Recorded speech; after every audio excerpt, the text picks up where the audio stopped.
कारण की आज स्टॅटिन्स खाणं एक फॅशन झाली आहे. कोणीही उठतं, लिपिड प्रोफाईल करतं, 200च्या वरती कोलेस्ट्रॉल, स्टॅटिन्सची गोळी खायला लागतं. ती चुकीची पद्धत आहे. कारण की त्या स्टॅटिनच्या गोळीमुळे आज आपण ठरवा की तुमचा ज्या दिवशी वाढदिवस येतो त्यावेळेस शरीरातले वेगवेगळे आकडे तुम्हाला माहीत पाहिजे.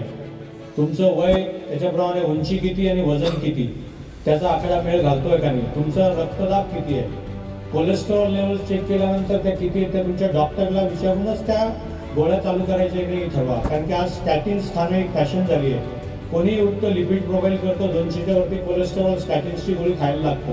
ती चुकीची पद्धत आहे. कारण की त्या स्टॅटिनच्या गोळीमुळे कोलेस्ट्रॉल कमी होईल, पण 10% लोकांना नवीन डायबिटीस तयार होतो आणि जी गोळी कायमस्वरूपी घ्यावी लागते आयुष्यभर. तुम्ही जर अचानक मध्ये बंद केली तर नसांच्या आस्तरांना जाऊन हार्ट अटॅक येण्याचं प्रमाण 10%. त्याच्यामुळे डॉक्टरांच्या सल्ल्याशिवाय गोळ्या घेऊ नका. त्यांना विचारल्याशिवाय ती गोष्ट, कारण की ज्यांना डायबिटीज आहे, ज्यांना अँजिओप्लास्टी झाली आहे, बायपास झाले, त्यांच्यामध्ये ठीक आहे, पण बाकीच्या लोकांना नुसते आकडे बघून त्या गोळ्या घेण्याची गरज नाही.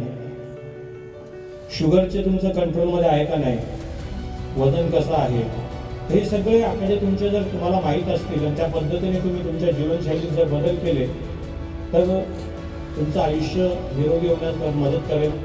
आणि पुन्हा एकदा सांगतो की टाईम इज मसल. कारण की हृदय हे एकच आहे.